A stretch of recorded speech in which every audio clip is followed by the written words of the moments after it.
Aloha! This is lesson 167 from A Course in Miracles with Hope Johnson. There is one life, and that I share with God. There are not different kinds of life, for life is like the truth. It does not have degrees. It is the one condition in which all that God created share. Like all his thoughts, it has no opposite. There is no death because what God created shares his life. There is no death because an opposite to God does not exist. There is no death because the Father and the Son are one. In this world, there appears to be a state that is life's opposite. You call it death. Yet we have learned that the idea of death takes many forms. It is the one idea which underlies all feelings that are not supremely happy. It is the alarm to which you give response of any kind that is not perfect joy. All sorrow, loss, anxiety, and suffering and pain, even a little sigh of weariness, a slight discomfort, or the merest frown, acknowledge death, and thus they deny you live. You think that death is of the body, yet it is but an idea, irrelevant to what is seen as physical. A thought is in the mind. It can be then applied as mind directs it. But its origin is where it must be changed, if change occurs. Ideas leave not their source. The emphasis this course has placed on that idea is due to its centrality in our attempts to change your mind about yourself. That idea is, ideas leave not their source. It is the reason you can heal. It is the cause of healing. It is why you cannot die. Its truth established you as one with God. Death is the thought that you are separate from your Creator. It is the belief conditions change. Emotions alternate because of causes you cannot control. You did not make, and you can never change. It is the fixed belief ideas can leave their source and take on qualities the source does not contain, becoming different from their own origin, apart from it in kind as well as distance, time, and form. Death cannot come from life. Ideas remain united to their source. They can extend all that their source contains.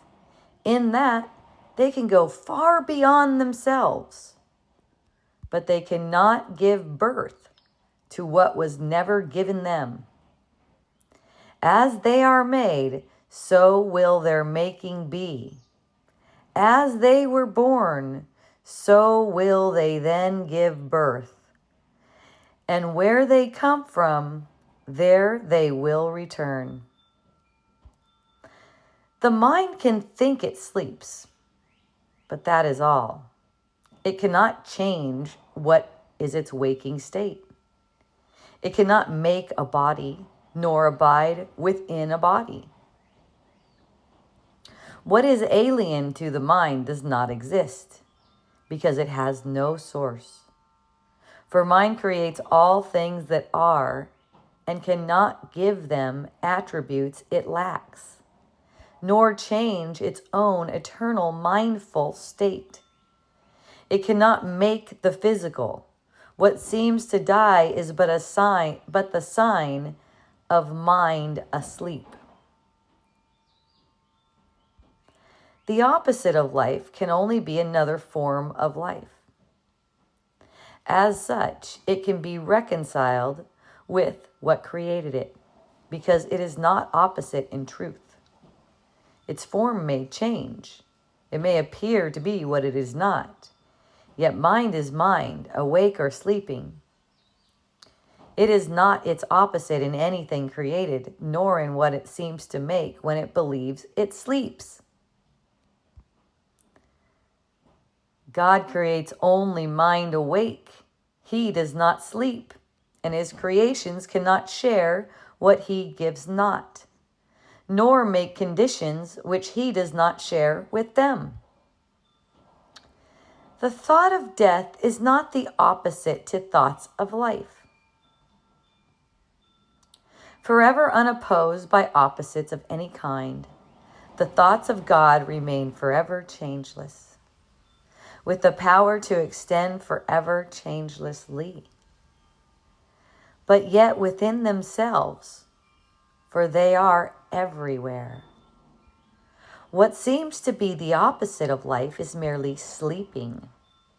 When the mind elects to be what it is not, and to assume an alien power which it does not have, a foreign state it cannot enter, or a false condition not within its source, it merely seems to go to sleep a while. See that? It dreams of time, an interval in which what seems to happen never has occurred. The changes wrought are substanceless, and all events are nowhere. When the mind awakes, it but continues as it always was. Let us today be children of the truth and not deny our holy heritage. Our life is not as we imagine it. Who changes life because he shuts his eyes or makes himself what he is not because he sleeps and sees in dreams an opposite to what he is? We will not ask for death in any form today, nor will we let imagined opposites to life abide even an instant where the thought of eternal life has been set by God himself. His holy home we strive to keep today as he established it, and wills it be forever and forever. He is Lord of what we think today, and in his thoughts, which have no opposite, we understand there is one life, and that we share with him, with all creation, with their thoughts as well, whom he created in a unity of life that cannot separate in death and leave the source of life from where it came. We share one life because we have one source, a source from which perfection comes to us, remaining always in the holy minds which he created perfect. As we were, so are we now, and will forever be. A sleeping mind must waken, as it sees its own perfection mirroring the Lord of life so perfectly, it fades into what is reflected there. And now it is no more a mere reflection. It becomes the thing reflected, and the light which makes reflection possible. No vision now is needed, for the wakened mind is one that knows its source, itself, its holiness.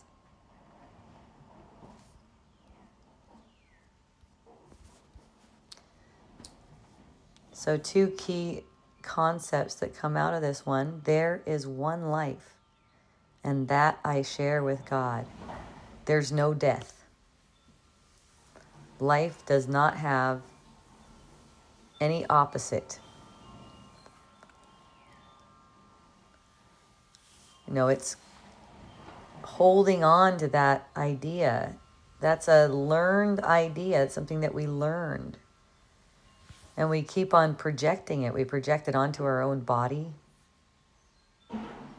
It's even funny to say your own body. Like, who owns it, There's one life, and that I share with God.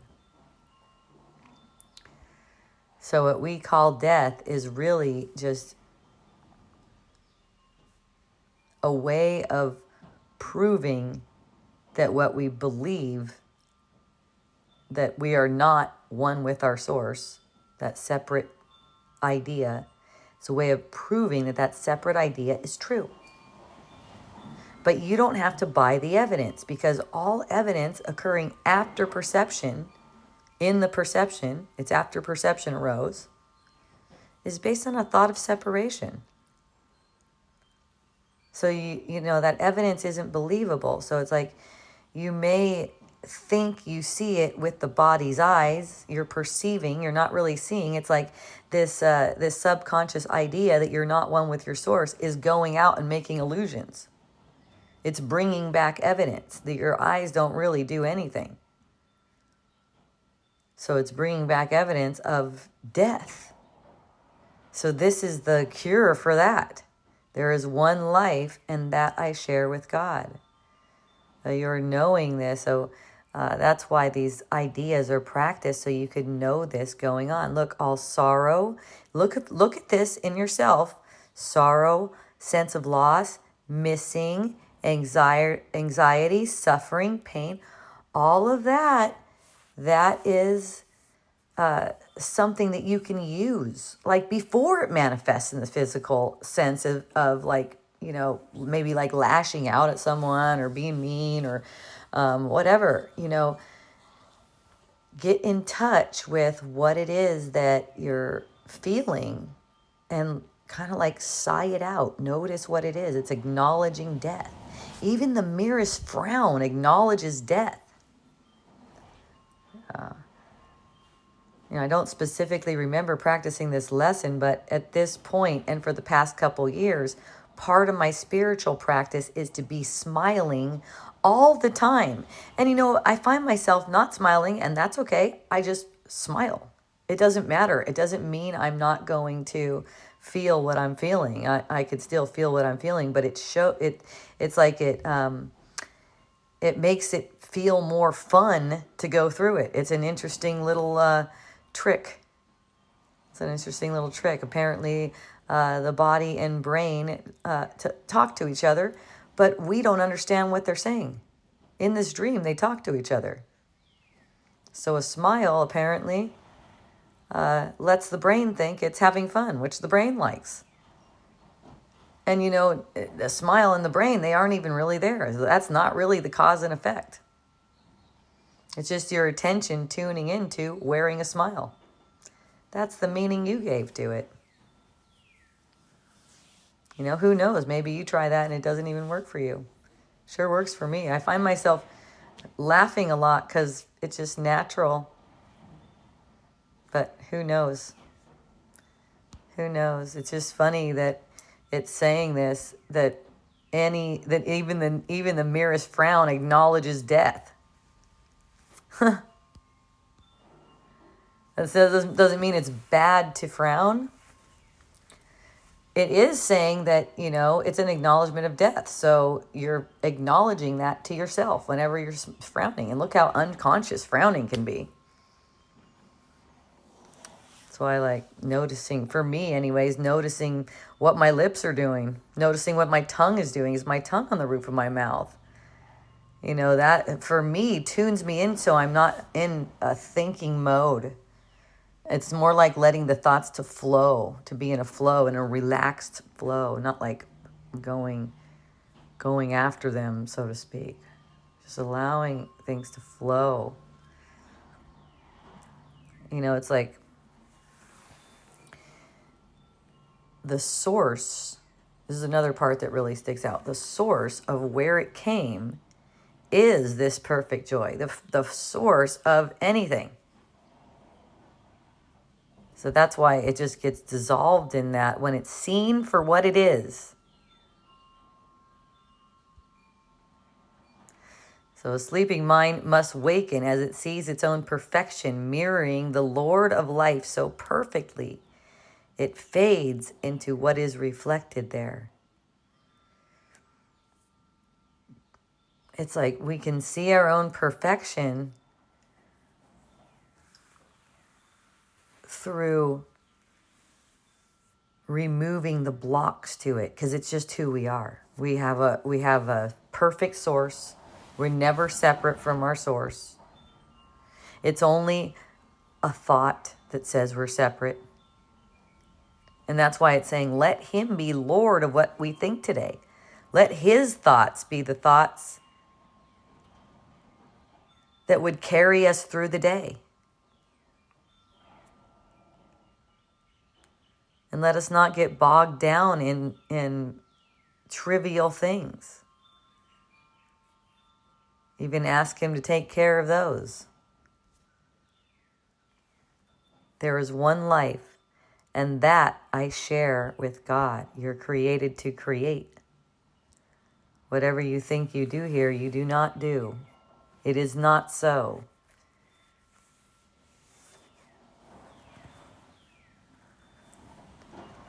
You know, you're not really asleep because your mind is always all powerful.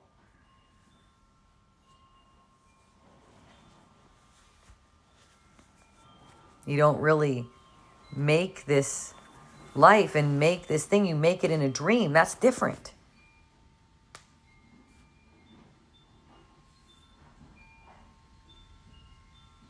You know, I saw the word lucid today and kind of reminded me of this. It's like,